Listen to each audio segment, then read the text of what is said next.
Sagalee keringitee galaana daandii karaa nama feta.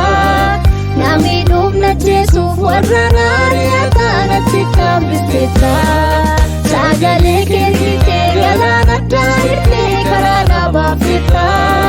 Namni dhumna jeesuuf warra naariyataa natti kambisteta.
Sinna barisise areka dina koti situla bafate batena kutise sagale keringite galana tanirte karara bafeta nami dumna jesu warra nariyata natti kambisteta sagale keringite galana tanirte karara bafeta nami dumna jesu warra nariyata natti kambisteta.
siitu na baafatee baatee na guddisee.